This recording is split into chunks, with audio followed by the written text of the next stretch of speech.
Freedom, man. That's what it's all about.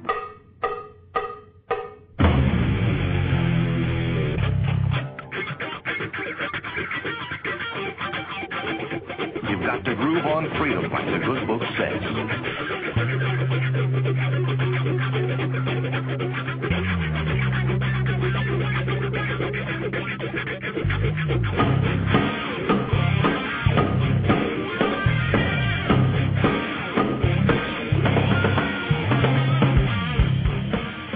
Welcome.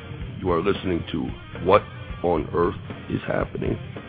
This show will discuss the topics of human consciousness, mind control, natural law, the occult, and all issues that affect the freedom of the people of Earth. What on Earth is Happening will endeavor to shine light upon the darkness of our world and to offer empowering solutions to the problems we face as humanity approaches its critical moment of choice. And now, here is your host, Mark PASSIO.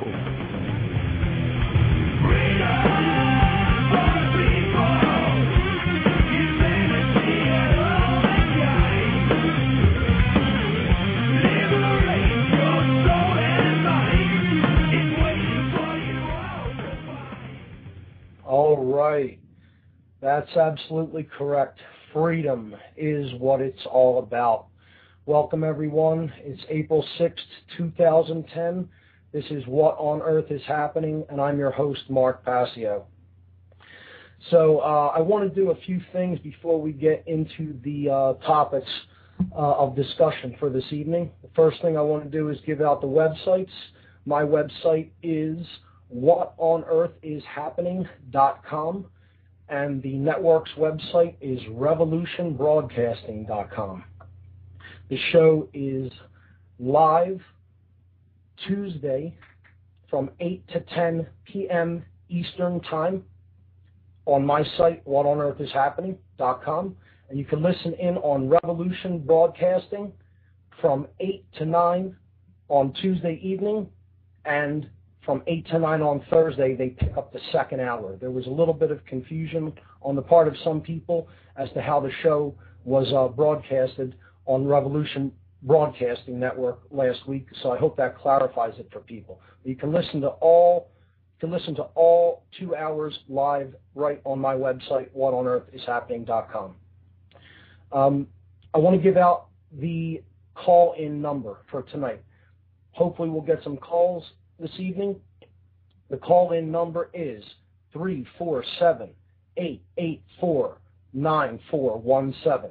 You can call that anytime, but please, if you call that, stay on the line. I will try to get to the calls through the switchboard. Had a little bit of trouble doing that last week, but hopefully the technical problems have been worked out, and that won't be a problem this evening. The number again, 347-884-9417. So let's get right into, I want to also make a couple of announcements. That's how I'm going to start this evening. I want to tell you about a couple of events that are going to be coming up in the Philadelphia area. If you're in the Philadelphia area, these are a couple of very important events, and I hope everybody will try to make it out to these. First one, there's a free documentary showing at the Ethical Society building. That's at 1906 South Rittenhouse Square in Philadelphia. That's going to be Monday night, April 19th. That's Monday, April 19th, 7 o'clock p.m. at the Ethical Society building. It's a free documentary showing. A free documentary showing.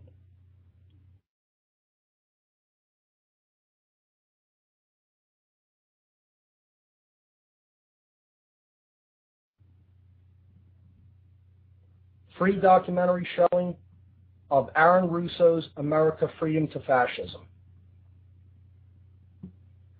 Ethical Society building, Monday night, April 19th, 2010, 7 p.m. This event is hosted by Truth, Freedom, Prosperity.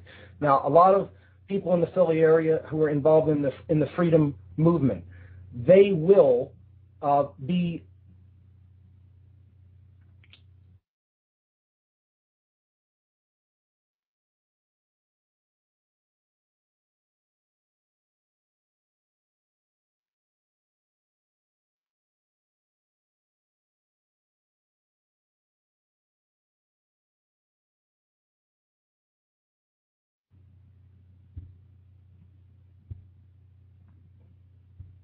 so let's try to get as many people out as we possibly can to this event. I want to read a description of the movie. This documentary is about an honest search for the truth about the Federal Reserve Bank and the legality of the Internal Revenue System. Through extensive interviews with recognized experts and authority, the director shows an astonishing revelation of how the federal government and the bankers have fooled the American public by taking their wages and putting it in the pockets of the super rich. The director goes so far as to interview one of the masterminds of the IRS code, and you, the viewer, can draw your own conclusions as to how the system works. This is not a documentary filled with opinions, conjecture, or editorial comment.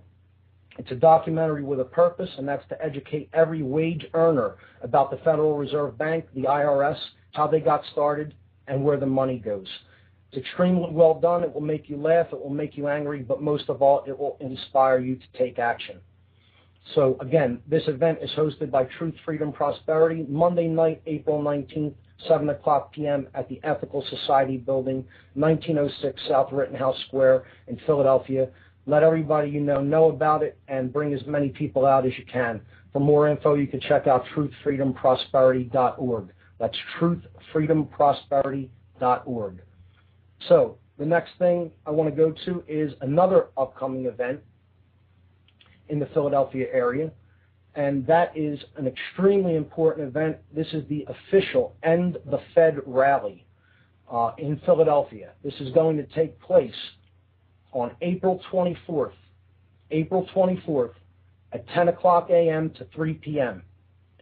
And it's going to happen right at City Hall in Philadelphia on the west side, 1500 Market Street. So I want to read a brief introduction that I sent out through my mailing list earlier this week about this event. And the Fed Philadelphia March Rally and Concert, Philadelphia, PA, April 24th, 2010, 10 o'clock a.m. to 3 o'clock p.m. City Hall, West Side, 1500 Market Street, Philadelphia, PA. If you still don't understand how intricately related the Federal Reserve System is to the destruction of our natural freedoms, then you haven't really learned a thing. Or you've chosen to deliberately ignore it out of apathy, laziness, cowardice, or all three. Words are not enough. If you value your freedom and the freedom of future generations of humanity, take action and stand with us in courage at this event and become involved with this cause today. And the Fed is one of the most important things that is taking place in the freedom movement today. So get involved, research the Federal Reserve System. You can check out the website endthefed.us. And again, this event is it's going to have an outdoor rally with food and entertainment. There's going to be speakers. There's going to be musicians. Michael Badnarik is actually going to be coming out and speaking. He's always great to hear. Jordan Page will be playing his great brand of freedom-inspired music. So it should be a really good time. Hopefully we'll see a lot of people there. We really want to grow the End the Fed events and bring more attention to the general public that's largely still unaware of how the immoral fractional reserve banking debt system works in this country. So if you're in the Philadelphia area, please make sure to come out to these events and spread the information to all interested parties. Okay, so those are the event announcements. I'll give the call-in number one more time, 347-884-9417. So what I'll do now is just go into a very brief review of what I covered on last week's show, and then we'll get into the topics for this evening. So last week, we really began by getting into what is truth. We got into talking about how the quality of our lives is basically dictated by how much we harmonize with what actually is, with looking at what actually is and dealing with it effectively, coming into harmony with truth. The quality of our life will improve if we do that. If we do not do that and we sway away off the path of truth, the quality of our life decreases and we experience more and more suffering. This is simply how natural law works. We talked about problem solving, how if we're really to solve any given problem, we have to have enough information about the nature of the problem, about what the causal factors are of the problem that we're experiencing. If we don't have accurate and enough information about what caused the problems, we're going to be essentially powerless to solve those problems. So we have to look at the darkness, so to speak. We have to look at the so-called negative information of what is actually causing and creating the problems that we experience around us. We have to turn and confront those things and get down to the nature of the causal factors of the problem that we're experiencing if we ever hope to solve them. We also talked about that there's really only two reasons that people suffer. They suffer because they accept information which simply is not true, and they refuse to accept information which is true. So our ability to tell truth from falsehood is the most critical capability that the human race possesses in regards to what we experience and the quality of our existence. We also talked a little bit about the fundamental axioms, A-X-I-O-M, an axiom, the fundamental axioms that people hold in their lives that they refuse to let go of. They cling to them. An axiom is a proposition or a belief that is regarded generally as already being established, accepted, and self-evidently true.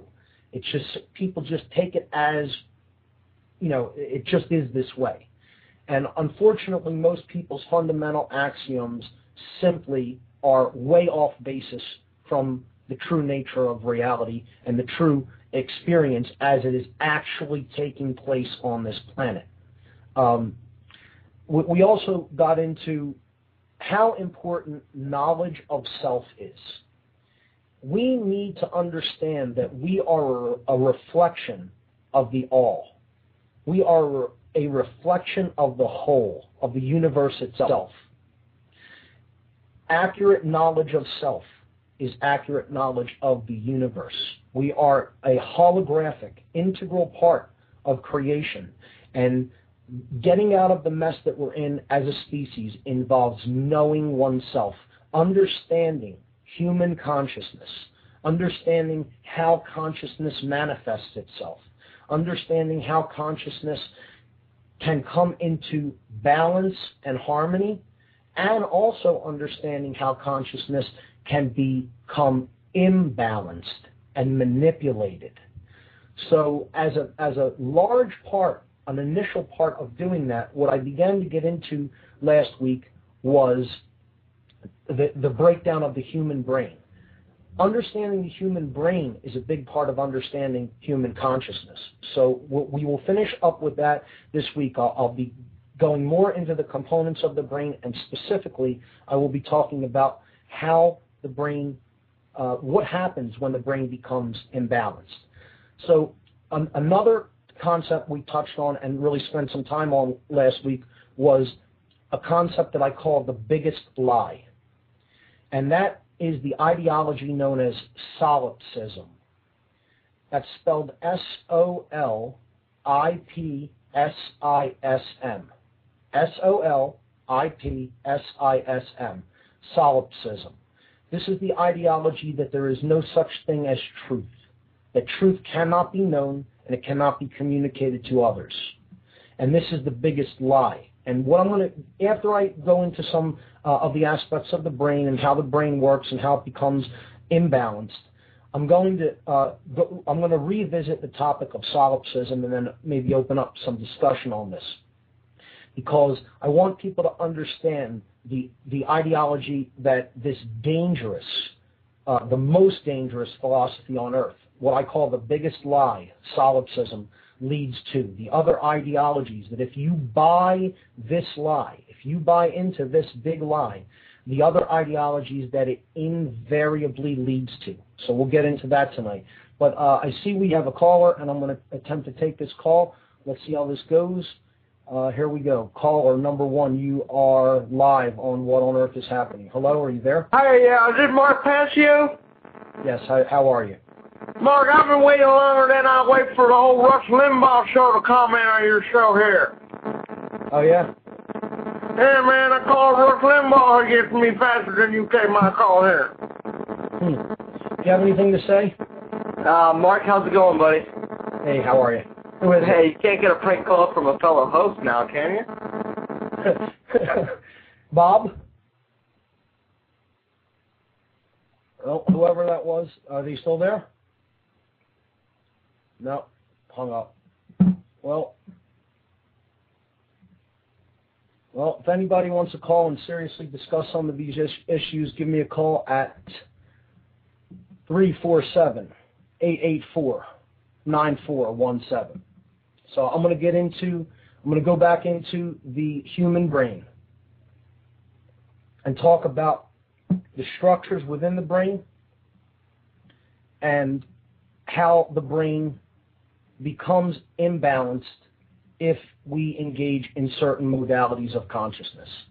So, as we brought up last week, human brain essentially has 3 components.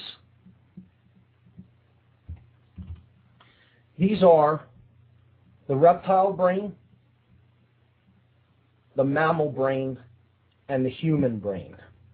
The reptile brain is otherwise known as the R complex. This is the brain stem. It's responsible for motor skills. It's responsible for our instinct for survival, and it's responsible for what's called the fight or flight response.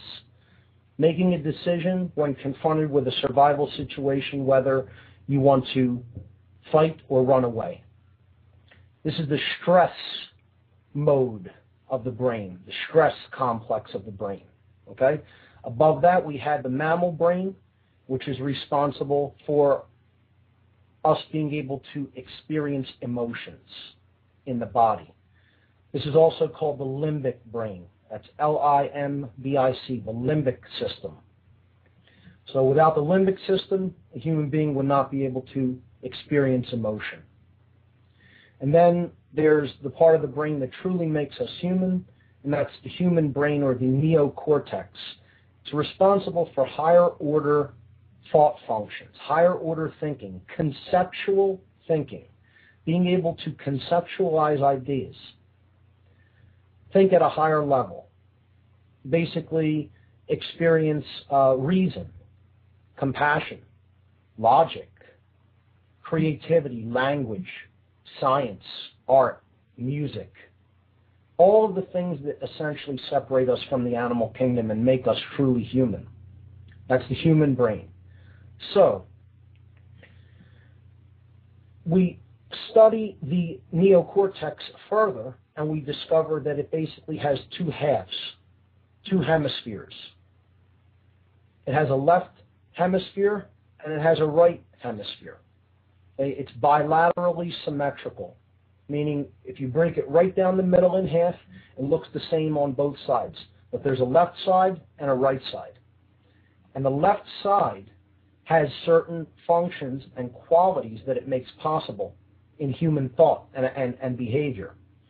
So the left brain functions, they function like the male component of the brain. Okay? This is the male side of consciousness. The left brain is logic, science, language, analytical thought. That's essentially what the left brain governs. So it deals with everything that is rooted in the physical world. Look at it like that. This is the world of matter. This is the world of words. This is language. This is dealing with everyday physical situations, tasks, okay, movement, things in your visual field, in your sensory field. The left brain basically handles all of those functions and deals with all of those things. So this is the male side of the brain, and it's the side of the brain that deals largely with the physical world and physical stuff. The other hemisphere of the brain is the right brain. And this part of the brain governs holistic thought functions. It's the feminine side of the human brain. It governs the feminine, holistic, intuitive, nurturing qualities of the individual. It also governs our ability to be creative beings, to engage in art and music and dance and things like that. Anything that is creative and expressive. This is the right side of the brain. So it's the sacred feminine part of the brain. It's the counterpart to the masculine left brain. Neither one of these hemispheres should dominate the other, given a perfect situation, given a brain that's working as it should, given a brain that is balanced. It's important that we work with and develop all of those brain functions. It isn't that one side is good, one side is bad, that we should be all one way, or all the other, all left brain or all right brain. The idea is to have all of those functions in our repertoire of thinking, so to speak. Okay? We need to engage in all of them in balance. That's the key to a properly functioning brain and to really bringing consciousness online, so to speak. Okay? Now, what I want to talk about here before we get into some other topics and hopefully take some calls is I want the listenership to understand what happens if we engage in only left brain functions or only right brain functions. And what I mean by that, it's not necessarily only, but let's use the term in complete imbalance, that a person is largely engaged or living in, quote unquote, the left brain functions.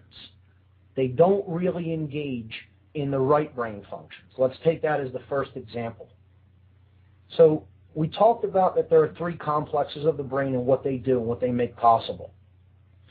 If a person, through their interactions with other people, through the media that they take in, through the kind of material that they look at, through their general behavior with other people around them, through their general experience in the world, if they become a person that largely engages only the physical world, never the creative, the intuitive, and the spiritual side of things, the left brain completely dominates the neocortical functions of the brain.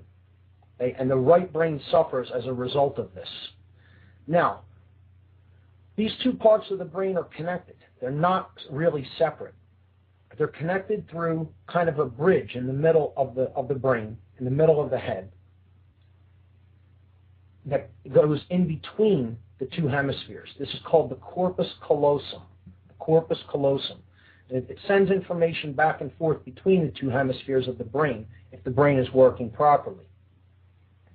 If the left brain is chronically engaged in with little to no right brain activity, so again, the physical, worldly aspect, the part of the brain that deals with all the physical, worldly stuff going on around us, okay? Things, events, matter, and just pure everyday occurrences. And there is no deeper thought to anything that is holistic or creative or spiritual. Something happens to the entire neocortex the whole neocortex starts to basically malfunction, and it starts to not act any longer in its intended role. So what I mean by that is the intended role of the neocortex, of the higher order thought center of the brain, the human brain as it is known, will become destabilized to a point where it will not act as the executive command center of the whole brain complex, the three complexes of the brain. So how you should look at this, or an easy way to understand this, is to just envision any company. A company has an executive officer that makes the executive command decisions about the direction that that company or business or organization is going to be going in. They're the CEO, okay, the chief executive officer. They execute, they make the basic decisions that execute the direction that the company is going to go in. If that CEO were suddenly to become so ill that he could not fulfill his obligations or responsibilities to the company, middle management would have to step in and take over those responsibilities. So let's look at the neocortex as this CEO of this company, and let's look at the other two brain complexes that are not as advanced, that are not as complex, that do not have the same capabilities as the neocortex, as middle management, junior management. Okay, let's look at it like that. Now, if the CEO, the neocortex, has become destabilized because it has gone into a state of left brain hemispherical imbalance, the left brain hemisphere becomes completely dominant over the right brain hemisphere. What happens is one of the other two complexes will start to assume executive control over the whole brain, and therefore essentially over the behavior of the individual. So I'll say that again. If the left brain hemisphere becomes completely dominant, one of the other two complexes in the brain, since the neocortex has now become damaged, it actually has become physically damaged. Neurons don't fire in the proper way. Neural connections aren't made in the proper way, and the areas of the brain actually become darkened.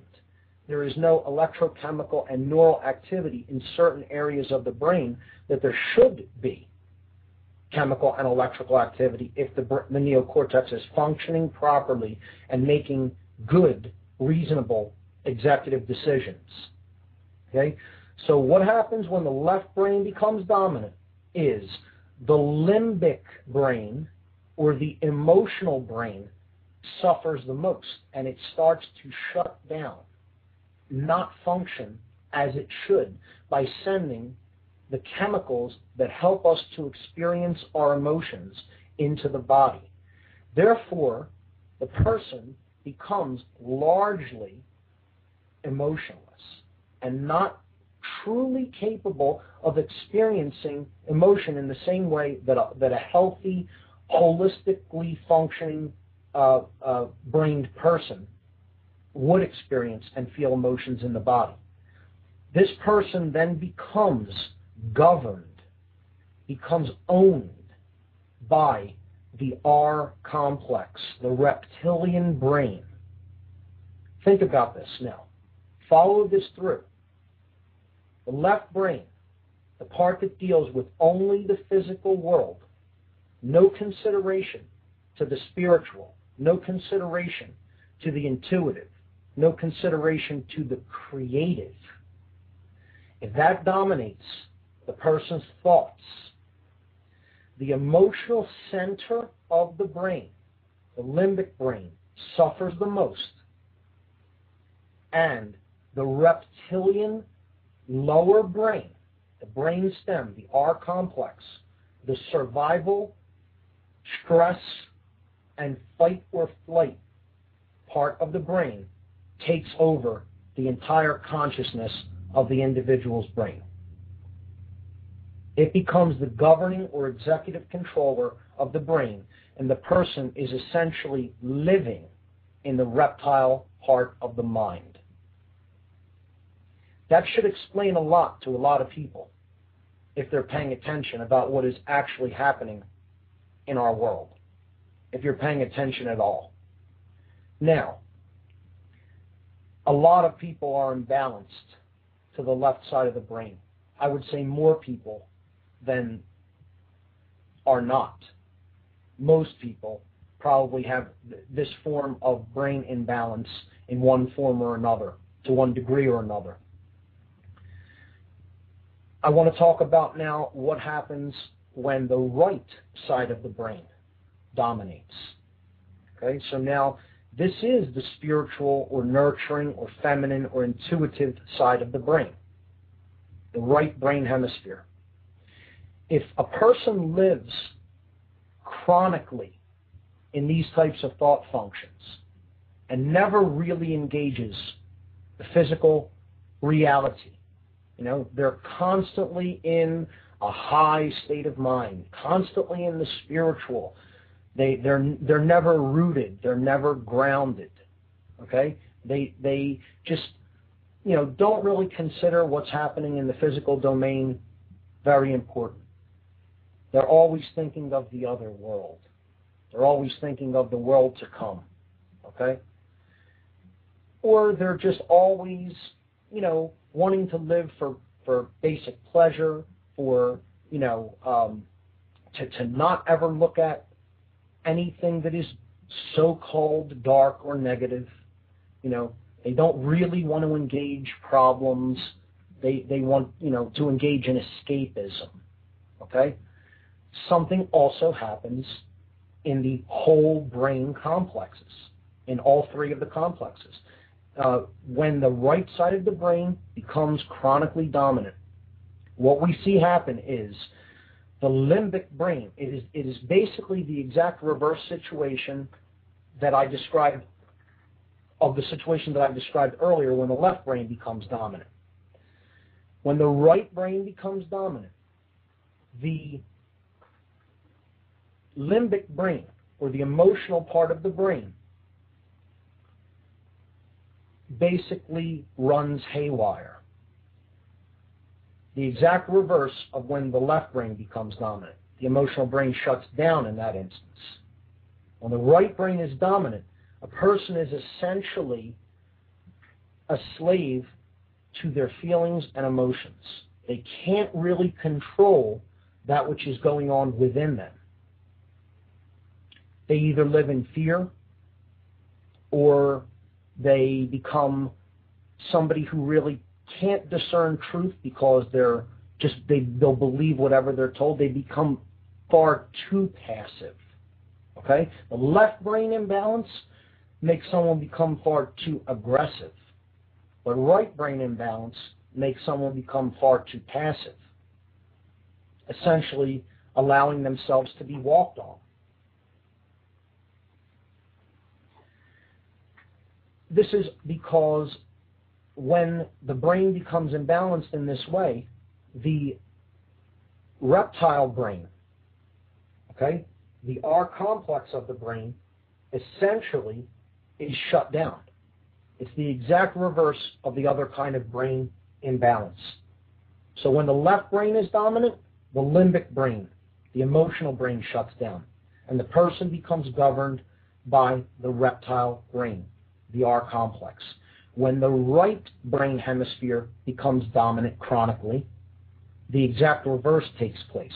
The reptile brain that governs instinct and survival, okay, that part shuts down, and the person lives in the part of the brain that takes over the consciousness is the limbic system.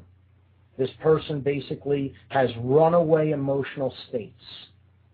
Okay, so let's look at some of the qualities and worldviews that come into being when one of these states of consciousness takes over, when one of these forms of brain imbalance or another occurs.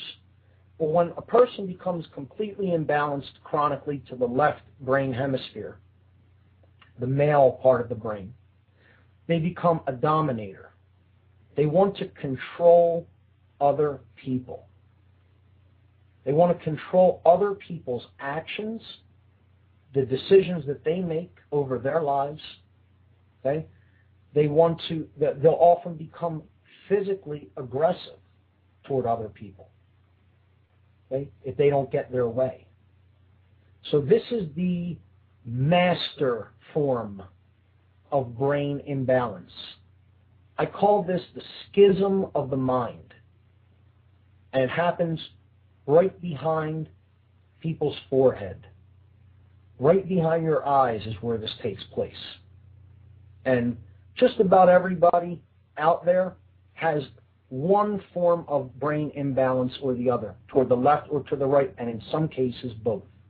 Okay? The right side of the brain, when that becomes chronically imbalanced, you get all of the slave tendencies of the brain. So a person becomes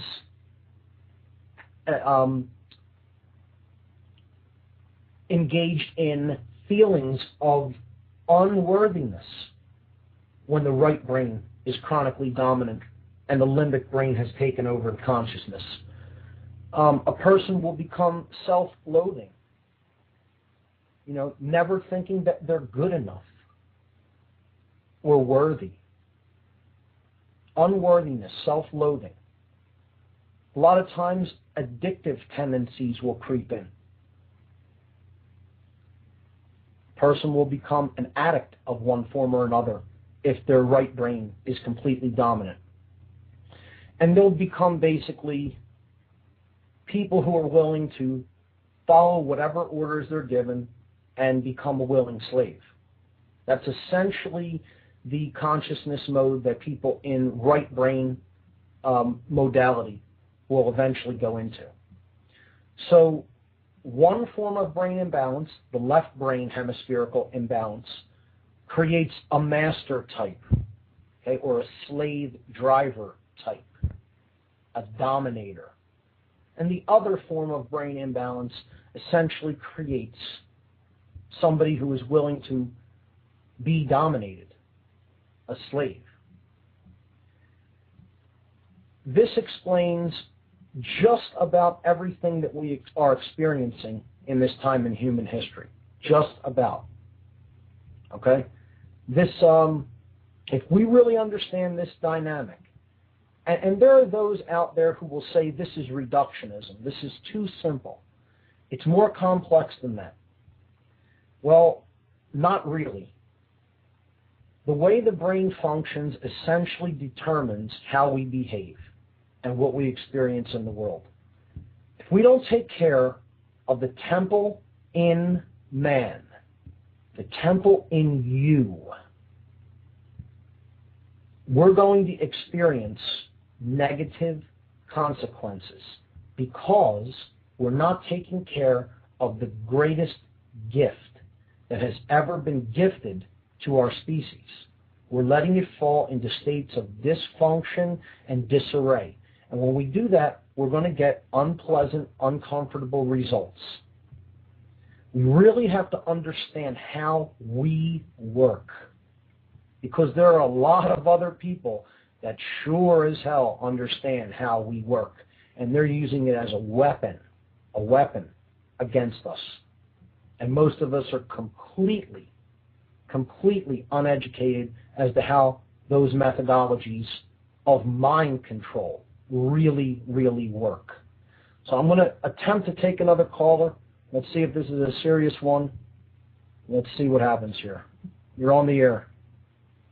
My other call was serious as well, Mark, except I tried to jazz it up a bit in the beginning there just to see if you were on. Hey, Bob, how are you? How are you doing, man? Hey. Can you hear me all right? Yeah, I can hear you. How are you doing? I'm doing well, thanks. I'm excited about your show on revolutionbroadcasting.com. I I listened to both hours last week, and I just wanted to check in with you and comment on some of the things you were talking about. On my show on Friday, Mark, we're having a guy by the name of Rama. Do you know Rama by chance? I am not familiar with him, no. All right, he's on YouTube. He's a YouTube celebrity, and he's basically a guy who talks about the pineal gland, and he has something that he calls pineal gland activation. Okay. And it's basically a form of meditation, if you will, in which he believes that you can become more in touch with your pineal gland. And as a part of this imbalance that you were talking about, this schism, yes, the pineal gland is a major central focus to this schism, I believe. Absolutely. Because the pineal gland... the pineal explore some more, and I just wanted to jump in here and get your thoughts. Yes, the pineal gland is what essentially becomes awakened and active when the two hemispheres of the neocortex act in unison and balance. So that gland actually activates higher levels of awareness, but it only really comes online when we bring the male side of the brain and the female side of the brain together in balance and harmony, in unison. Neither one is dominant over the other. They work in balance. So we have firing on all cylinders, so to speak. A thought just came to mind. I think the elite, they're aware of this, and that's why perhaps there's so much symbolism involved with the hermaphrodite, maybe. Absolutely. And, you know, there's a lot of symbolism. Look at, if you put together the basic archetypal symbolism for male and female, yin and yang, okay? Or yang is male, yin is female. Yang is represented by an upward pointing equilateral triangle. It's an archetypal symbol that in ancient human history has generally been referred to as the blade. And the inverted equilateral triangle, okay, is an archetypal symbol that represents the sacred feminine, or the chalice, the womb, so to speak, okay? And that's called the chalice. So if you put these two together, you get the Seal of Solomon. And the Seal of Solomon represents the left brain hemisphere in unison with the right brain hemisphere. This is also known as the Star of David in Judaism. But an older name for it is the Seal of Solomon. And right in the word Solomon, you have the sun and the moon, soul and mon. Well, it's very interesting how the Rastafarians, Mark, they often quote King Solomon as being one of the wisest men, and they often claim that they found some cannabis in his grave. Sure. It's one of the shamanic and entheogenic substances that, if used in a context of awakening higher levels of consciousness, can produce that effect. It can actually help to balance the brain hemispheres. Not being used as escapism, not being used as just frivolous entertainment or enjoyment or escapism, but really being used to work on oneself. Cannabis can be an ally in that respect. Well, and that's how the Rastafarians use it. They use it in a ritualistic way. A lot of people don't understand just how the real Rastafarian religious teachings incorporates the use of cannabis, and now it's a more sort of prevalent thing because of probably the social conditions. You know, when you're tired of dealing with the man, when you get this sort of attitude of rebellion, you're going to want to kick back and escape a little bit. And that's almost a natural reaction that the powers that be are accounting for, and they are anticipating, and they want you to feed into that because they want you to be slaves. And if they keep you docile, they'll keep you slaves. That's the way they want you to abuse, to get into a habit of abuse with a compound like that. See, it can be used properly to balance the brain, but at some point, if someone uses it so chronically that they fall into a pattern of abuse. This will imbalance the neocortex through right brain hemisphere imbalance, which, as you just said, is basically the modality of a slave. It's a balance that has to be walked if someone is going to start using entheogenic compounds, and I will talk about that on this show as we go forward. Again, when I was on your show on Revolution Broadcasting a couple of weeks ago, we did get into entheogens in a conscious context as one of the solutions that I propose for basically elevating consciousness and getting out of the situation that we're in collectively. Very interesting stuff. And another thing came to mind when we were just talking about this, and that is the effect of fluoride in dumbing people down, getting them docile, also interfering with the unification of the left and right brain. That's absolutely correct. I mean, it will calcify. It will create a calcium layer on the pineal gland. This is a known effect of fluoride in all of its derivative forms that is added to over 68%, I believe the number is 65 to 68% of the drinking water reservoirs in the United States. And this is just totally unacceptable. This substance is a poison in any quantity and should not be being added to our drinking water in any way. It's just crazy. And there's no proven use of swallowing it. I mean, even any dentist or doctor that I've had try to justify fluoride can't explain to me what use it has in swallowing it. It's a topical thing that should be applied directly to the teeth. Now, Mark, yes. We can comment on all these things all day, but if I may, I had a side question that I wanted to bring to you, and then I'll let you go. And great Sure. show as always, by the way. Thank you. Sure. Go ahead. The thing is Tesla, and I Yes. know you're a student of Tesla, so to speak. Yes. I hear a lot of debate going on in the world today about Tesla and the idea of free energy. And when you say free energy, a lot of people can't really wrap their heads around that. Right. And I believe personally that there's going to have to be a paradigm shift where we move to a scarcity-based system of control to an abundance-based system. And the best example I can give of this is a test that Pavlov did with chickens, in which he provided his chickens with an abundance of food and water so that whenever they were hungry or thirsty, they would just go to the dispenser and there would be food and water always there.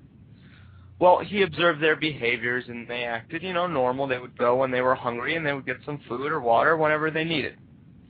And they always knew it was going to be there. When he introduced the concept of scarcity to their food and water system there, their behaviors changed. He could get them to hoard, which became a new concept. Hoarding was something they weren't doing before. He could get them to steal. And when there was times he could get them to fight one another or even kill one another for the food. So all these aberrant behaviors occurred as a result of controlled scarcity. Yeah, we have manufactured scarcity. I absolutely agree. I've said this a million times, and I'll say it a million more. The control of energy and resources is the control of people. And energy is one of the biggest ways that we are controlled. And oil is essentially the currency that is running the world. It's what's making everything that we base our civilization upon go. What Tesla discovered is that we don't have to have this scarcity and lack-based energy system that people always war over, okay? Because, again, like you said, once they're put into a scarcity-based mindset, they go right into the reptile consciousness, right into the reptile mode of the brain. Because you know what the ultimate manipulation of scarcity-based mind control is? What's that? The scarcity of safety or our lives. And that's part of the fear mechanism with false flag terrorism and all these other things. If they can get you to fear because you have a lack of security, scarcity of security. It's another way to look at this. And it's and when everywhere. people fall, when people fall for that, they will always be living in the R complex of the brain. They will always be in that fight or flight mode, the stress mode, the fear mode. Very interesting. To go back to Tesla and what he realized was possible, what he had proven was possible, is that we could hook energy systems right into what he called the wheelwork of nature. When we talk about free energy, specifically when I talk about free energy in relation to Tesla's technology, I'm not talking about some of the more advanced energy extraction from the quantum vacuum or what's called zero-point energy. Now, Tesla may have experimented a bit with that, but essentially the Tesla technology, free energy, quote-unquote, is what I call shared free energy, okay? This is basically taking energy reserves from places that nature naturally stores it and then bringing it to the places where we need to use it. How Tesla envisioned doing this was by taking the energy that the sun naturally bombards the earth with through the solar wind, okay, the ions that basically bombard the Earth's magnetosphere. They're stored. This electrical energy is stored in the Earth's ionosphere. Okay? And Tesla had a methodology to be able to bring this energy down to the Earth. He would tap this voltage potential and actually bring it down through a transceiver, and then it would be able to then direct that energy to whole regions of the Earth. Now, I'm not talking about through wires. This was all wireless. You would have been able to actually plug whatever devices you needed. You could plug your home into the ground because the Earth would be acting as the store. The Earth would be acting as that store of energy, like a giant capacitor. He had a method to actually make the Earth into one huge capacitor by using the electrical energy stored in the ionosphere. And he knew how to do this over 100 years ago. And it was squashed by the financial interests of his time. And it was squashed by the people who began the Federal Reserve System. And J.P. Morgan, of course, and Rothschild, they come to mind. Now, the question I get, though, from people that can't wrap their heads around post-scarcity way of thinking is how come they wouldn't want to use this technology? Because if it's such a great idea and if it really worked, of course they would want to do it because it would be a great business venture, right? I would imagine so. I mean, they don't want to level the playing board.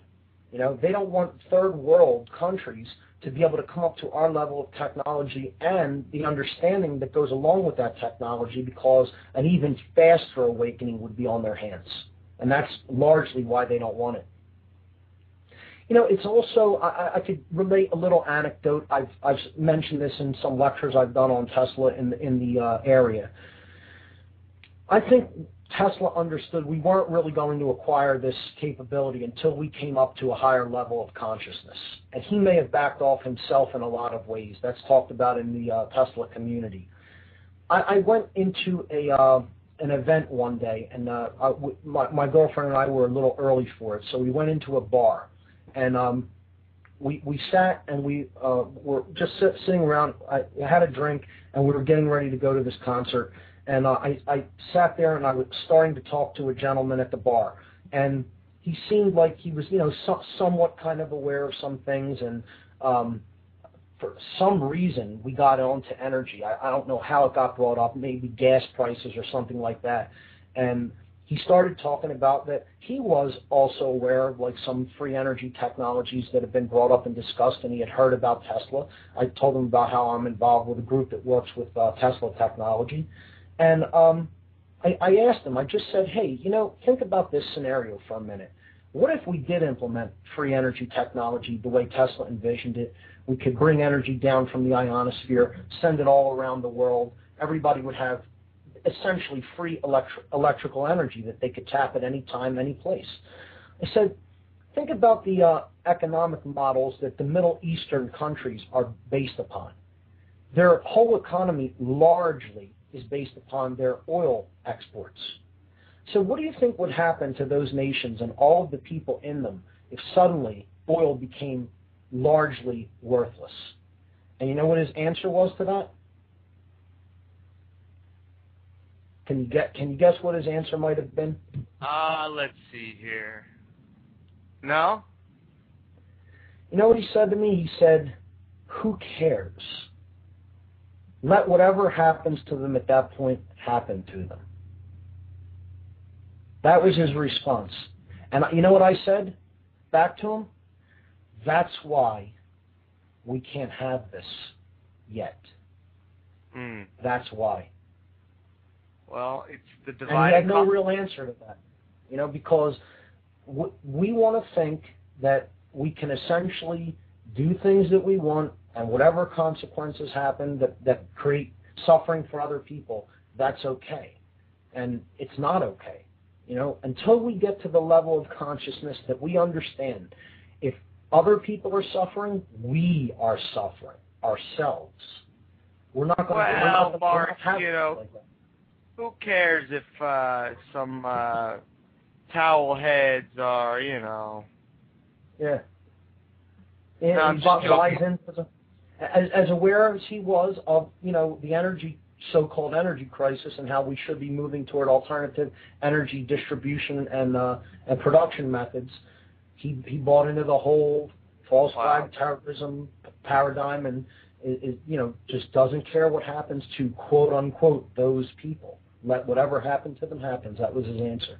And my response was, until we get out of that level of consciousness, we won't develop free energy technology and be able to use it to benefit humanity, as we should have probably been able to do over 100 years ago. I mean, think about what would have happened if we emplaced it 100 years ago. How many things would have been circumvented that took place in the last 100 years? Sure. How many wars would have been averted? How many lives, would not have been snuffed out prematurely? Yeah, and how many people would not freeze to death for that? Sure. I mean, people over 40%. I'm sorry. Over 40% of people on this planet still do not have basic electricity run into their homes. Think about that. 40%. We think the whole world is lit up with electrical energy. It is not. 40% of people living on this planet don't have electricity in their homes. Most people don't know that. That's the playing field would level very quickly with third world nations had a technology like this been implemented, and that's why the occultic masters behind the banking system don't really want that, and they get people to suppress this because people are willing to do just about anything they're asked for a paycheck or enough money in hand, because they're at that reptile mode of consciousness. Oftentimes the police, I've spoken to them in long dialogues about, them upholding their constitutional oath, and they'll say, well, if we get an order, we're not going to risk losing our job and not take that order. I said, well, if it goes against your oath to the Constitution, then you better not take that order because you should have protections. And they say, well, we're not going to want to lose our job. Right. So they even got the people that are supposed to be fair public servants brainwashed to not want to lose their jobs, so they follow orders. Right. Because morality, truth and morality isn't as important to them as money. And that's a sad, sad state of consciousness to be in. And I'll be talking a lot about that as we go forward on the show. We're coming up right now to the end of the first hour, Bob, so I am going to start the intro music, and I'm going to give the websites before I do that. You want to hold on into the second hour? Sure, I'll hang out for a little bit. Make sure we time this right here. So we're ending Revolution Broadcasting for your first hour, which is heard Tuesdays from 8 o'clock to 9 o'clock East Coast time.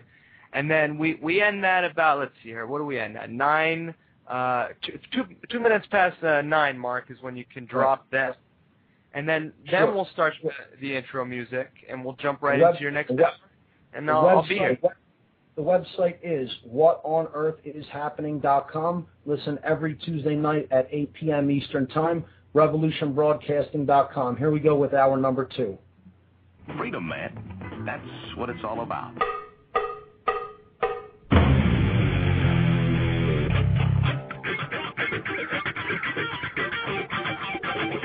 You've got to groove on freedom, like the good book says.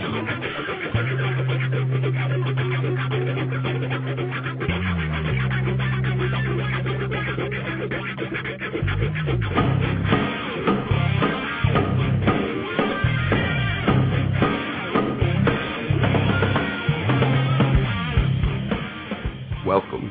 You are listening to What on Earth is Happening. This show will discuss the topics of human consciousness, mind control, natural law, the occult, and all issues that affect the freedom of the people of Earth. What on Earth is Happening will endeavor to shine light upon the darkness of our world and to offer empowering solutions to the problems we face as humanity approaches its critical moment of choice. And now, here is your host, Mark PASSIO.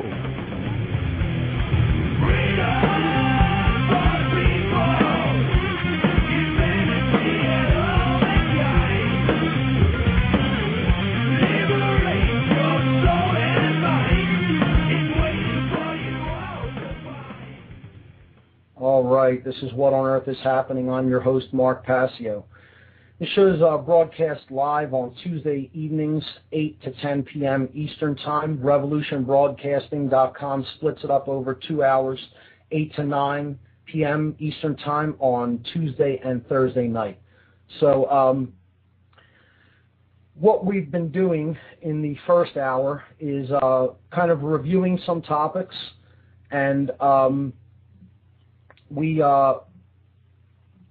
talked about the human brain a lot in this segment, and how the brain becomes imbalanced toward one brain hemisphere or another, and what that basically creates in our experience. We also discussed what happens when we diverge from an understanding of what actually is taking place in the world, when we refuse to acknowledge and admit truth into our lives, how the human experience becomes degraded when that happens. And when we come into harmony with truth, and when we accept it and basically live according to the principles of natural law, the human experience essentially flowers, opens up, and really becomes something that is really worth participating in, and of a much higher quality than if we exist at lower levels of consciousness. So I started taking some calls in the first hour, largely related to the human brain, and Bob Tuscan from theylie.com called in, and we were talking about the pineal gland a little bit, and we got into scarcity and how that affects the consciousness, artificially induced scarcity, particularly when it comes to energy. We talked a little bit about Tesla and free energy technologies that have been suppressed. And Bob decided to hang on the line with me and go a little bit more into some of this in hour number 2. I'm glad that he did. So, Bob, are you still on the line with us? I sure am, Mark. Thanks again for having me on as a caller. No problem. So, essentially, we were talking about scarcity and how that affects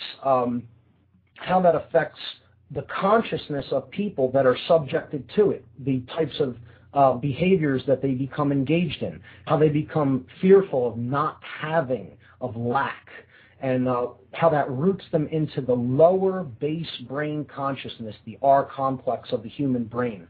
And we left off the previous hour talking about, in particular, and this is a topic I could go on and on about, and I will as this show progresses. but we had started to mention police and the mentality that many of them have, that as long as their paycheck is present and as long as that's not threatened, they will follow whatever orders they are given and continue to do things that really they don't have the right to do, like usurp other people's constitutionally protected, and I might add, God-given rights and freedoms. And as long as a paycheck is flowing into them, that the morality of those issues simply do not matter to many of them. The old idea, I was just following orders. You have any more that you'd like to add to that or say about that, Bob? Well, that just doesn't cut it, and we've seen that after the Nuremberg trials. But the Nuremberg trials did not represent what was going on with Operation Paperclip. You see, while we were publicly making an example, it's the old sleight of hand trick. It's, look here, while really we're just underground promoting the same sinister sort of things. And I really strongly believe that to take orders or to justify something because of taking orders is probably one of the scariest things that we can ever deal with. And what comes to mind is it's slipping from my head, the Milgram experiment. Okay. Are you familiar with the Milgram experiment? No. Okay, this is going to blow your mind, all right? So they took two people, all right, and they told these people that they were going to be involved in a scientific experiment. And one of the people was to be the question asker, and the other person was to be the person receiving the questions, okay? Right. So the one person goes, they randomly choose whoever's the asker and who's the answer, okay? And once they do that, they put whoever's answering the questions in one room and whoever's asking the questions in another. Now, they tell the person who's receiving who's giving the test, rather, that the other person is hooked up to an electric shock. So whenever they're answering a question incorrect, they are to shock that other person and increase the voltage of the shock as that person got more and more incorrect answers. And I have heard of this experiment. I was not familiar with the name of it, but I have heard of this. Yeah, I'm sure it's pretty famous. I figured you would have been. So let me just finish it, and I'll get your take, because I think it's very telling to what we were just talking about here. Sure. Basically, what happens is every time the person, raises the voltage, they hear the other person in the other room, connected obviously because it's connected to an intercom, either make a scream or increasingly be in more and more pain. Yes. And even though they're about to, according to what's in front of them, shock these people to unbelievably toxic levels of electricity, they continue to administer the experiment simply because they're told by the person in the lab coat that if they stop, it will compromise to keep going.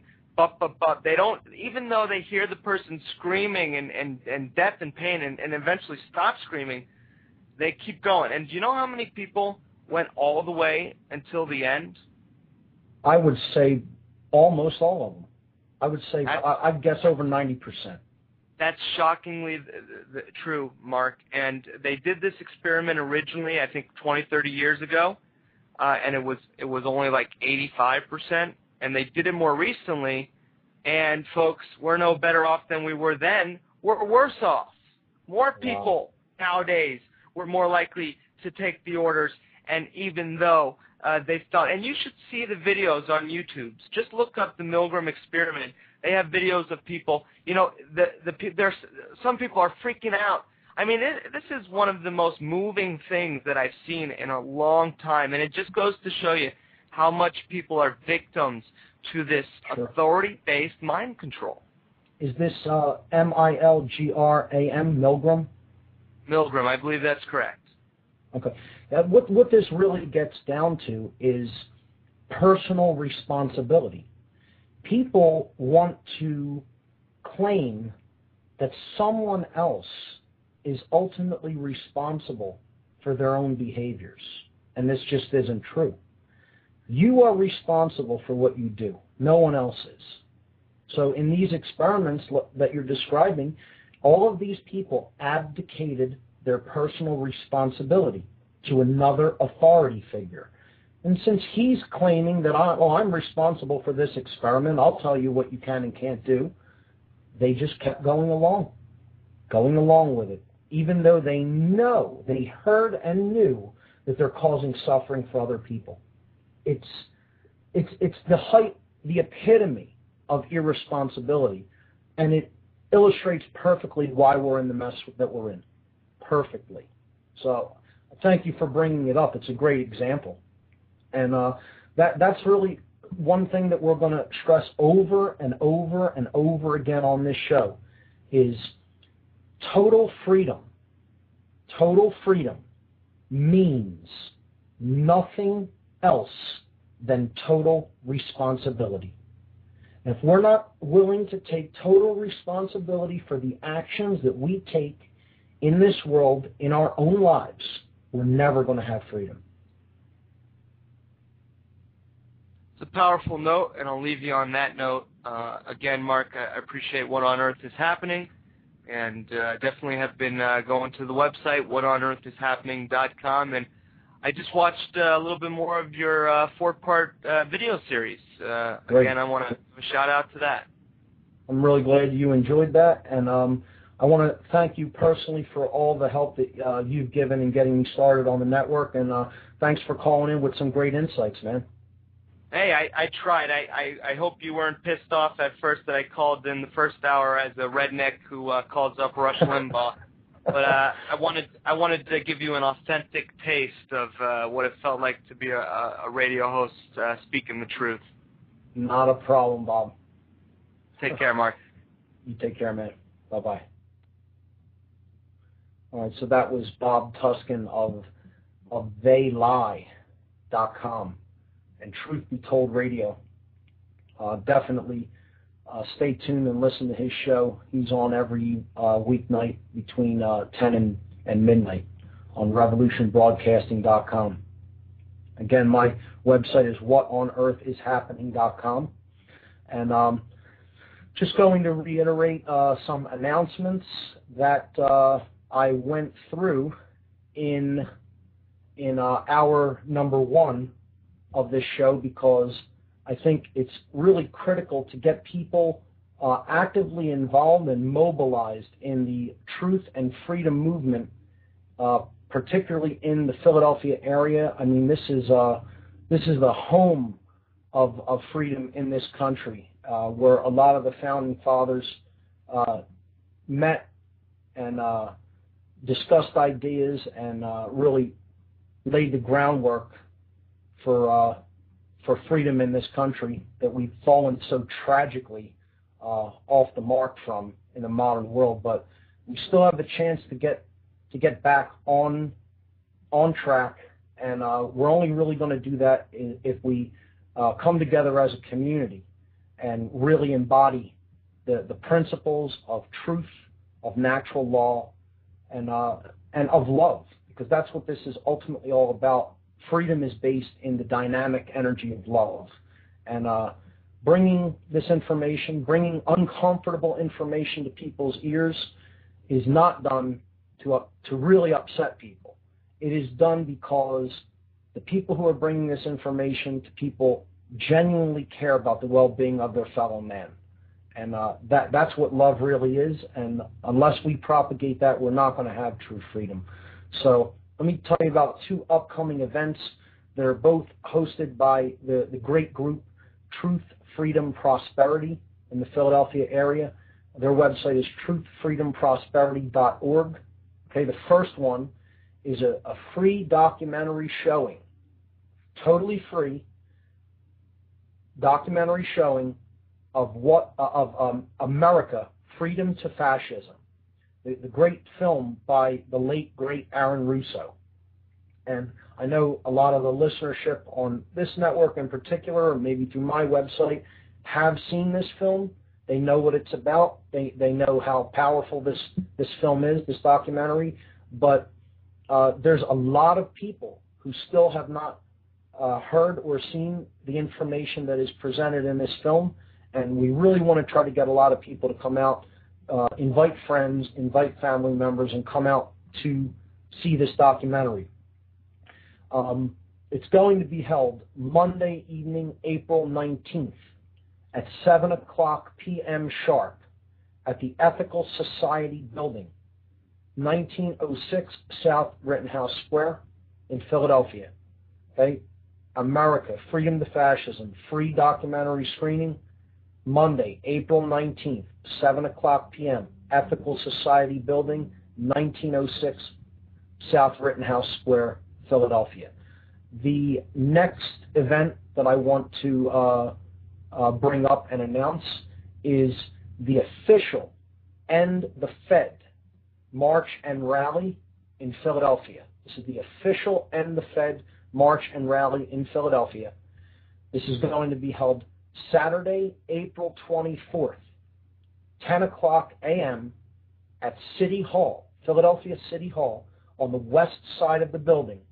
That's where the gathering will initiate. 1500 Market Street. And there's going to be a march down to the Federal Reserve Building. There is going to be, following that, an outdoor rally with food and entertainment. And there's going to be speakers, and there's going to be a concert. So Michael Badnarik will be speaking at the event, and Jordan Page is going to be playing his great brand of freedom-inspired music. So come out. Please stand with us in courage and end this immoral, monstrous institution known as the Federal Reserve System. We really need people to not show fear. Okay, that's what these people feed on. They want you to be afraid of them. You need to look at them in the eye and tell them you're not afraid of them. And I'm talking about, let's face it, the very institution that was behind the exploding of a president of the United States head in full daylight view in front of the general population. Let's make no mistake about that. We know that Kennedy, through his beginning, setting the process in motion to print interest-free money in this country, that's the reason, the main reason that he was taken out. And the Fed definitely had a hand in that. I'll say it. And nonetheless, we need to stand together in solidarity if we're ever going to make any real change happen. So words aren't enough. That's the message I sent out through my mailing list this week regarding this event. You can't just say you don't want something that you know is immoral in the world. You have to take action and actually get involved, educate other people, bring information, educate other people, understand the Fed yourself, and then educate other people about it. So please come out to this event, April 24th, 10 a.m., City Hall, Philadelphia. So with that, I think that's all for the announcements. I see we have another caller. I'm going to take this call. Let's see. Caller, are you there? Yes, Mark. It's Kevin, actually. I think you know me from a Germ bookstore. Kevin, how are you, man?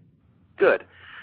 I just wanted to say, in addition to the conversation that you gentlemen were just speaking of when it came to specifically abundance and scarcity, I just kind of wanted to interject an Aristotle quote that I've come across recently, and that's poverty is the parent of revolution and crime. So these things have been, it seems like everything's been like happening before, and it's all happening again.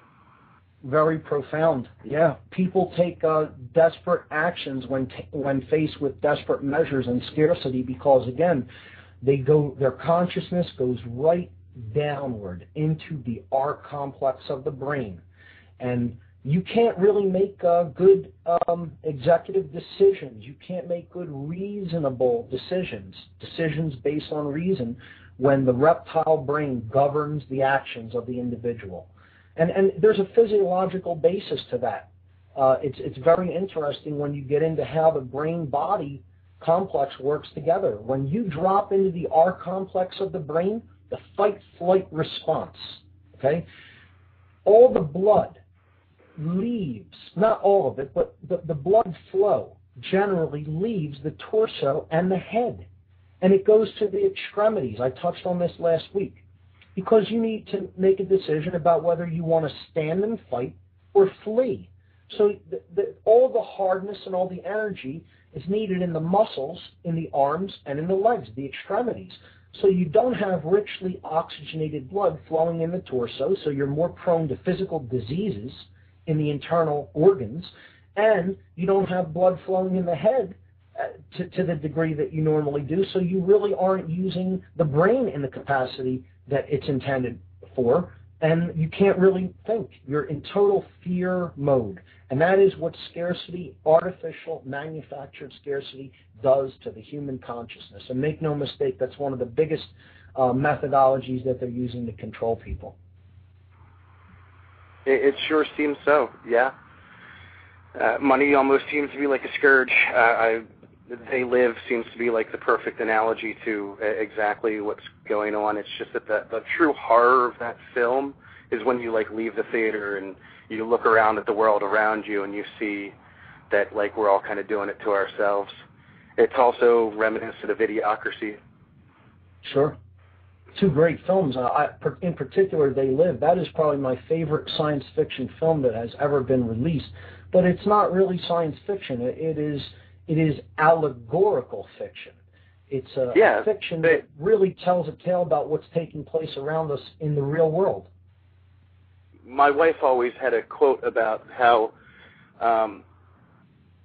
films are a reflection of the fears of the society at large, particularly horror films. Yeah, I agree. Art often imitates life, not necessarily the other way around. Yeah.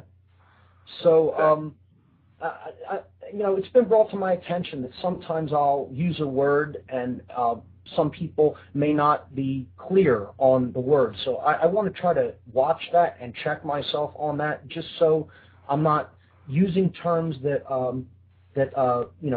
people may not understand, and then I just go over it or bring it up again, and I'm still saying something that they don't really get. So I want to just go back to the word I just used, allegory. A lot of people may not know what an allegory is, maybe many will, but what an allegory is, and this is spelled A-L-L-E-G-O-R-Y, okay? An allegory is a story that can be interpreted to reveal some type of hidden meaning, which is typically a moral lesson. Okay? A hidden meaning, and it typically contains a moral lesson, or it could be a political lesson. So this is something that is similar to like a parable. It's a fictional tale, but it's really telling us something about events that are really playing out in the real world around us, and it contains, moral information in the tale. So it's structured to teach a lesson. That's what an allegory is. I'll be using that word a lot, and I'll recommend some allegorical films and movies to people that touch on the concepts that I talk about through a tremendous creative expression of these ideas. And it's a great way, I feel, to get these ideas across to people, because when it's done in a creative way, people go into the receptive mode of thinking, in the right side of the brain, the intuitive brain. And art and creativity is a big part of that. So allegories are powerful ways to get messages into people's consciousness. And They Live is certainly one of them. And I think one of the best modern allegories that I've seen in recent times was Avatar. Avatar was certainly a spiritual allegory, and it was about, the horror of warfare and how it's often completely immoral and done for reasons that can't really be justified.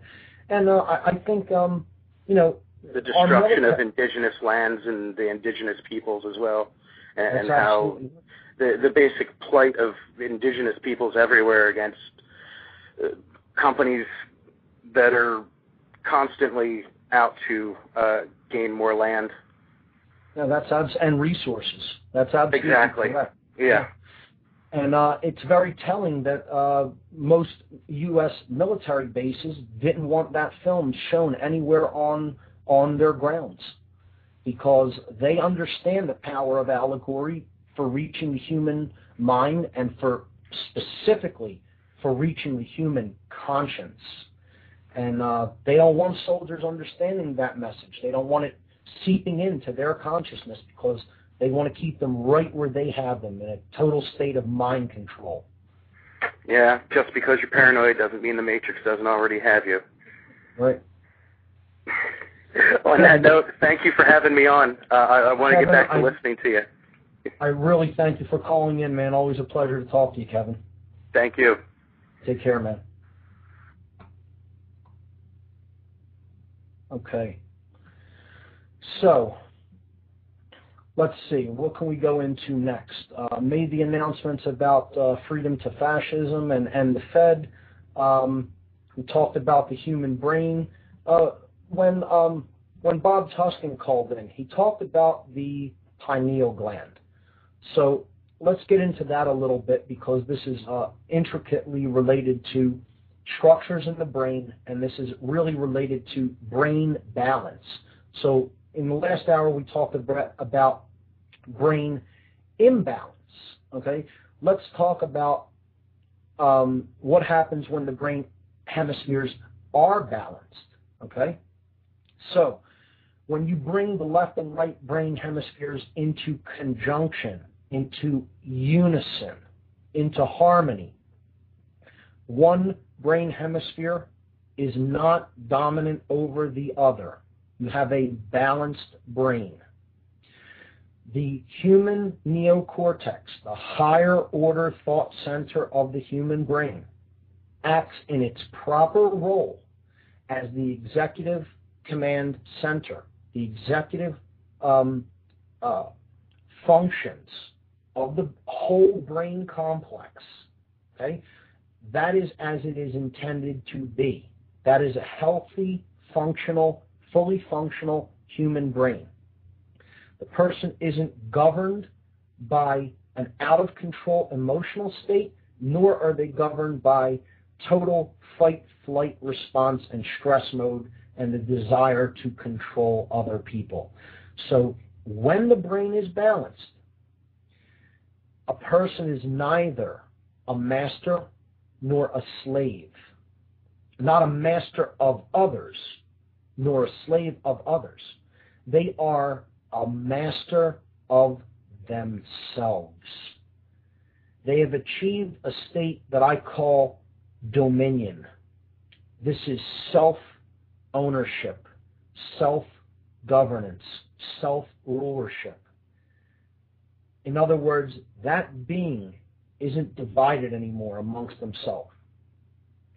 As they think, so they feel, and so they act in unison. The three modalities of consciousness, thought, emotion, and action, come into harmony with each other. And the third eye, or what has been called the one eye, the all-seeing eye, the human pineal gland, which is exactly in the center of the head. It's inside what's called the middle chamber, which is the limbic brain. The limbic brain has a lot of different components in it. The emotional part of the brain that generates the chemicals that help us to feel the emotions that we experience in the body.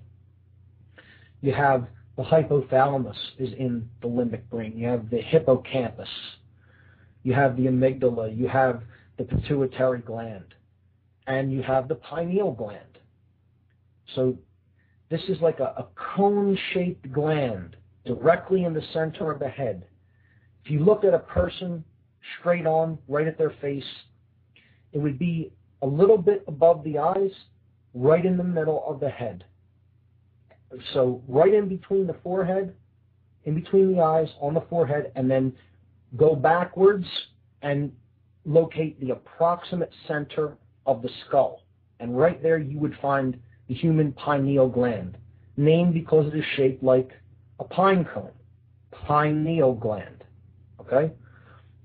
This gland becomes active and essentially awakens a human being's higher states of awareness about what is actually taking place within and around them.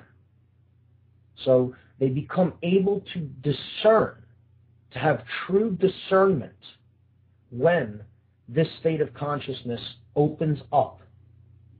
And this is done by balancing the brain hemispheres. So we will get into the techniques, different techniques, to make this state of consciousness occur. And I have a whole series of solutions that helps balance the human brain and the human consciousness and bring them into unison. So I want to talk about some symbology associated with this state. I touched on it a little bit last hour. There's a couple of symbols that have been associated with different modes of consciousness for thousands of years.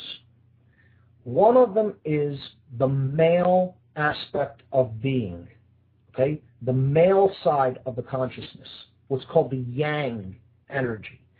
And the general symbol that this form of consciousness was, the symbol that was used to describe this modality of consciousness was called the blade. This is an upward pointing triangle. It's a rudimentary phallic symbol representing the male phallic organ. Okay?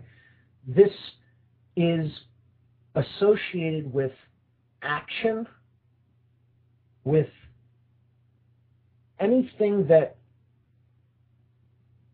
goes outside of oneself and interacts with the world around oneself. It is the active male component. And the reason that it's associated with a phallic symbol is because that is the thrust force.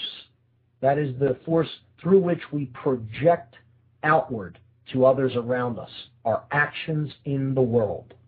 Okay? This is associated, the symbol is associated with the left brain hemisphere.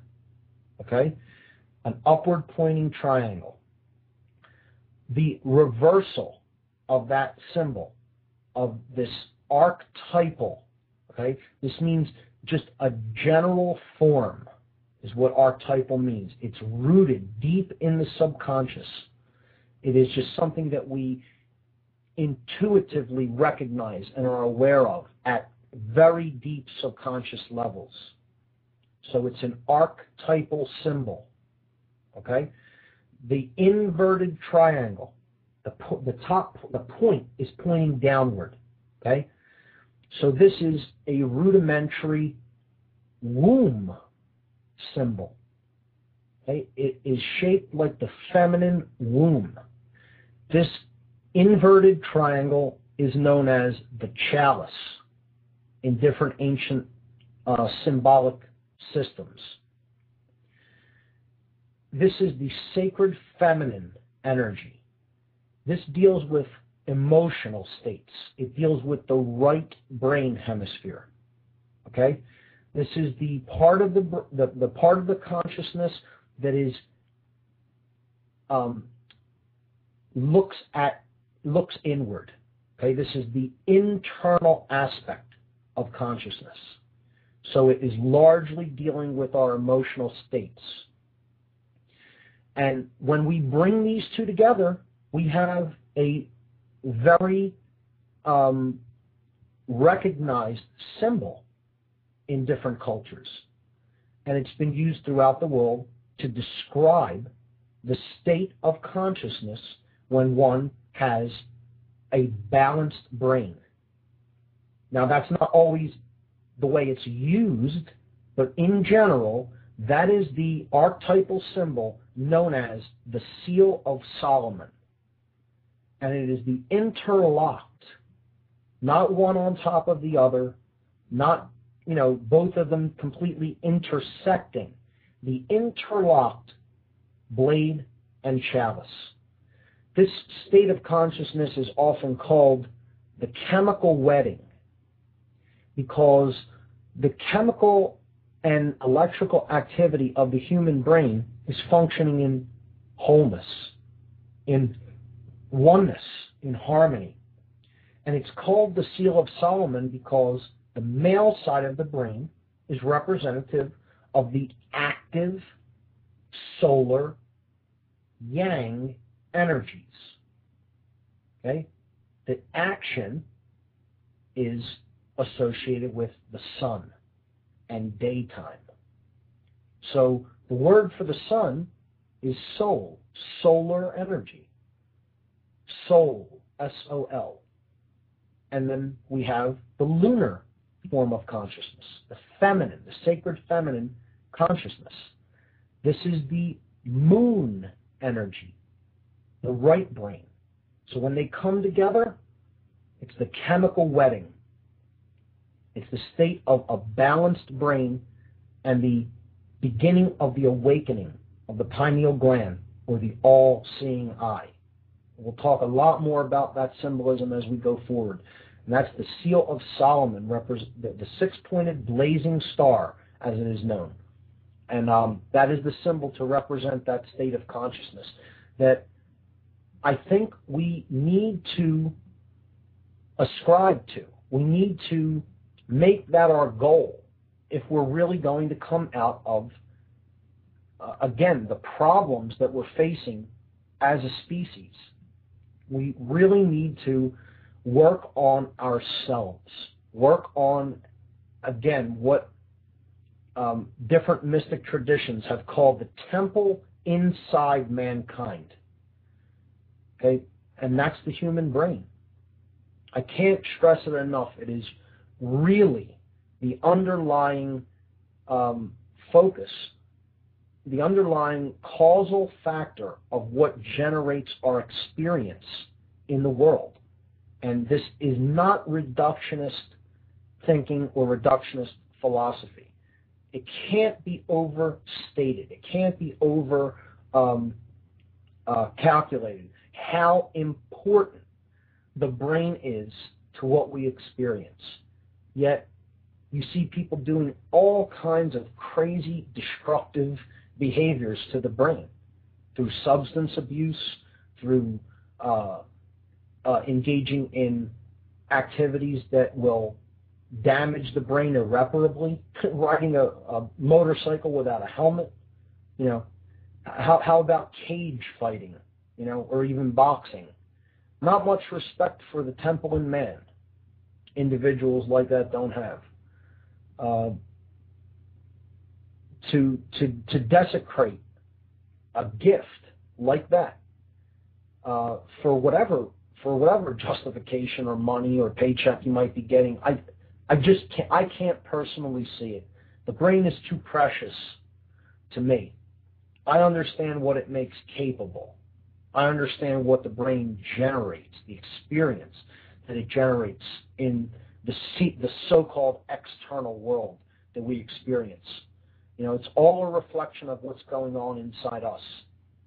It really is. So I think I'll leave the exploration of the brain there for now, unless there are any other callers that want to call in and talk about it further. Let me give the call-in number one more time. The call-in number for the show. Anybody's free to call and discuss any of these ideas. The call-in number is 347-884-9417.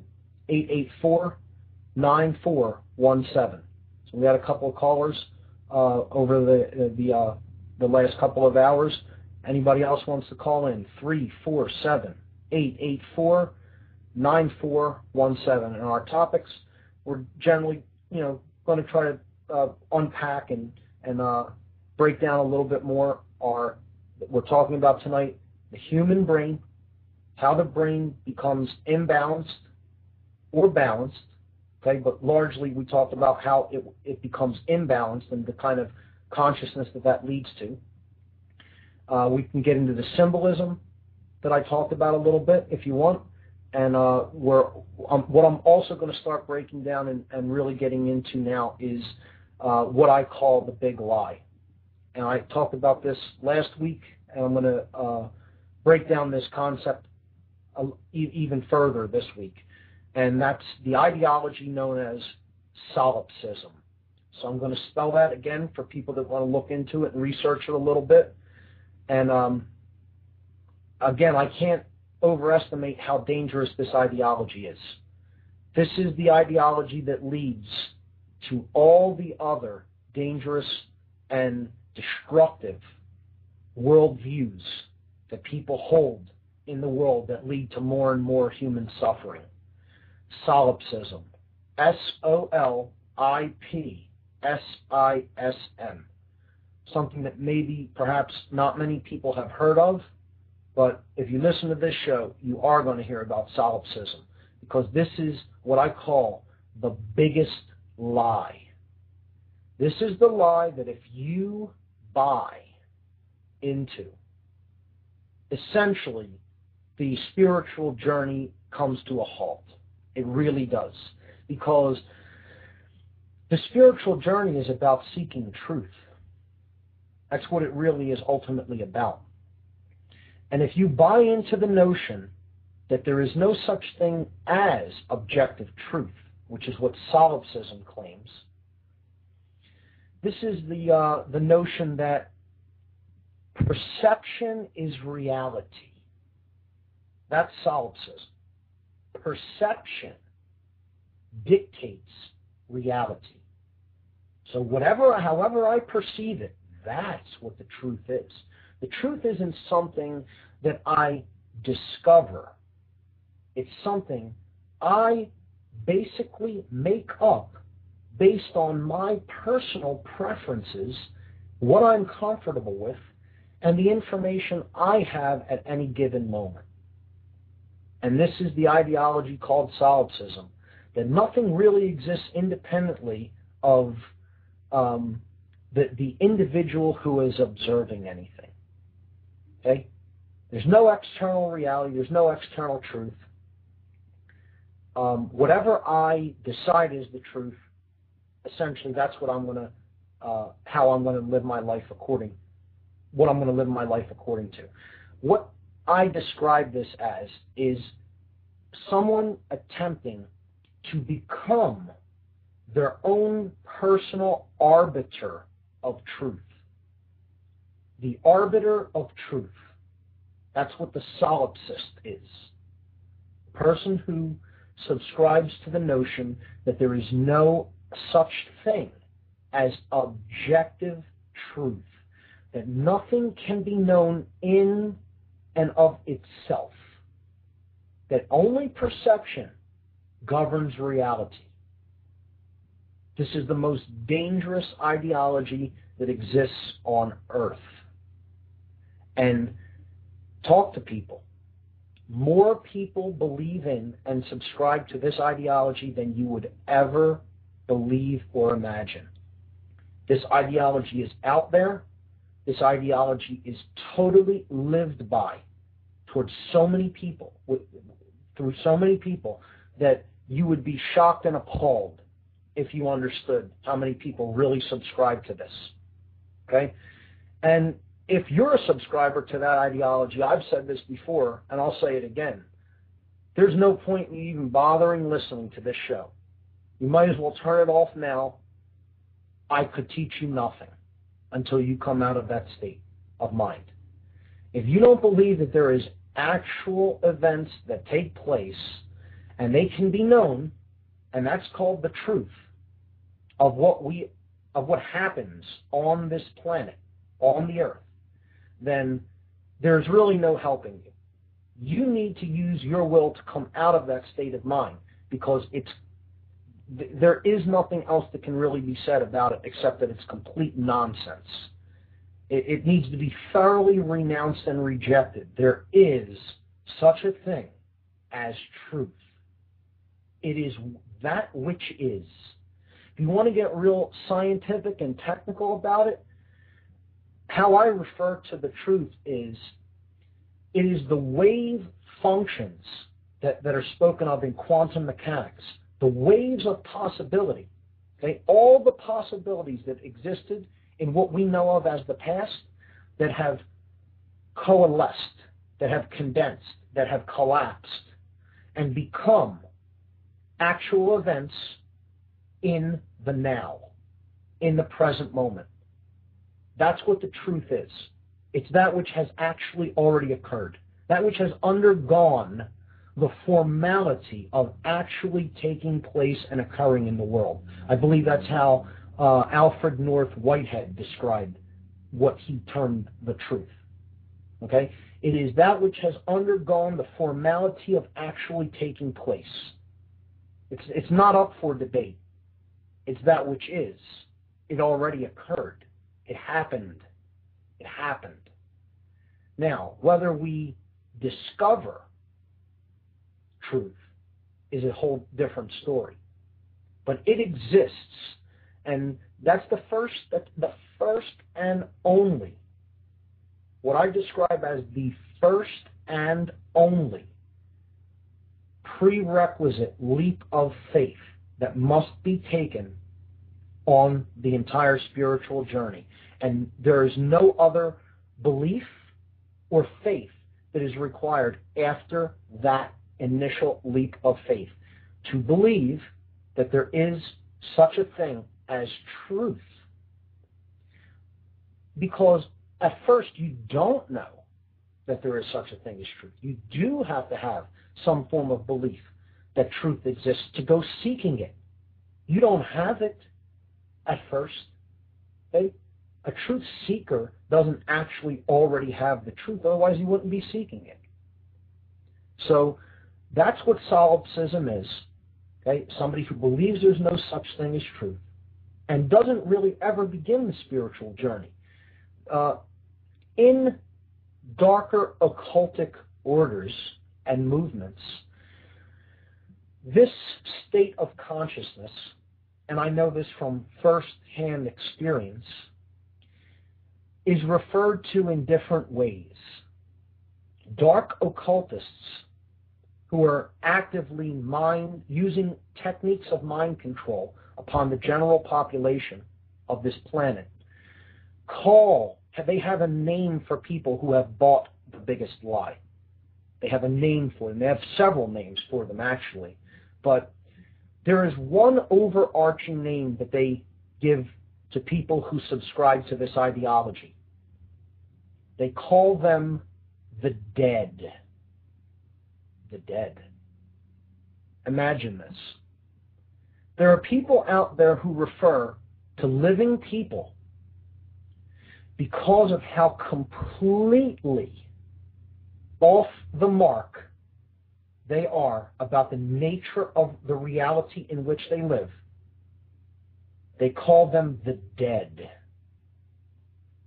And they have another name for the solipsist, the person who thinks they're the arbiter of truth in the world, that truth doesn't really exist. We get to make it up. Our perceptions are what the truth is all about.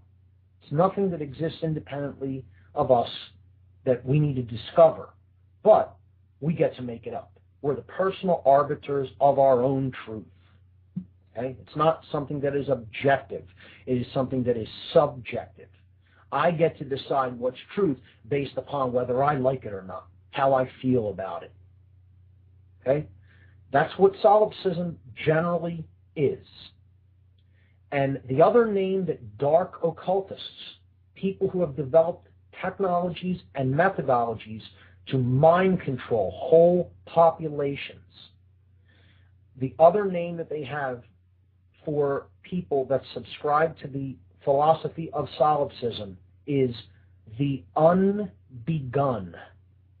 The unbegun, or the uninitiated. Or in other words, those who have not begun. Because subscribing to solipsism means you have not begun the spiritual journey toward truth. And dark occultists want people in that state of consciousness. They want them there. And they have a lot of them there. Okay? So I want to talk about now the ideologies that solipsism leads to. The ideologies that accepting the biggest lie leads to in life and in the world. Okay? Well, if there is no such thing as truth, most solipsists believe that there is no such thing as God. So atheism goes hand in hand with the ideology of solipsism. Some would say atheism is the root of solipsism and solipsistic beliefs, and some would say atheism flows out of solipsism, the idea that there is no truth, therefore there is no God. Or vice versa, there is no God, therefore there is no truth. Okay? Solipsism is the idea that I get to determine, based on my personal preferences, what truth is. Therefore, it leads, inextricably leads, invariably leads, unwaveringly leads to an ideology known as moral relativism. Moral relativism. Solipsism leads to moral relativism. This is the notion that there is no such thing as objective right and wrong. No such thing. Since there is no truth, no objective truth, a solipsist claims, there is no such thing as objective morality. No such thing as objective morality, because after all, if I get to determine what truth is, I also get to determine what morals are. What is moral, what is not moral? It's based on my personal preferences. What's good for me is good. What's bad for me is bad. Doesn't matter how it affects anybody else. I get to make it up. After all, there's no truth. After all, there's no God, so there's no such thing as natural law consequences for our actions and behaviors, right? So that's moral relativism. There's no such thing as objective morality. Morality is completely subjective and based, once again, in the perceptions of the beholder. This is complete and utter nonsense. Nonsense. Of course there is such a thing as moral right and moral wrong. This is why we have so many people taking all the immoral actions that they're taking in the world, stomping completely crazed on other people's natural human rights, as if it doesn't matter what they do to them, as long as a paycheck is flowing in, as long as they can transfer the responsibility to someone else, a commanding officer or a politician or a banker or anyone who signs their paycheck. Okay? This ideology of solipsism invariably, when one subscribes to it, leads to moral relativism. And when you get moral relativism, other interesting things start to crop up. Once you have that, that's the beginning of the slide down into 100% total tyranny. Okay, because if there's no such thing as right or wrong, nothing anybody really does to anybody else matters. So you get ideologies like social Darwinism, the idea that the evolution of the species is determined by the best socially prepared to deal with anything that may be occurring in the culture. So a higher strata or class of society has the right to rule over, conquer, and even kill and destroy lower classes below it. Social Darwinism. You get things like eugenics, killing people based on your assessment of their breeding worth and their gene pool worth, like we saw during the Third Reich in Nazi Germany and other oppressive police state regimes throughout the world. And invariably it leads to totalitarianism and total tyranny. And we're going to get into that more. We'll unpack all of these ideas and concepts as this show progresses. But I'm going to leave it off there for now. I think that's given people a lot of things to think about. I'm glad we had some callers this hour. Please come out to these events that are planned in Philly that I mentioned earlier. And I'll see you guys next week right here on What on Earth is Happening. I'm Mark Passio. My website is whatonearthishappening.com. The network is revolutionbroadcasting.com. I'm signing off. I'll catch you guys right here next week.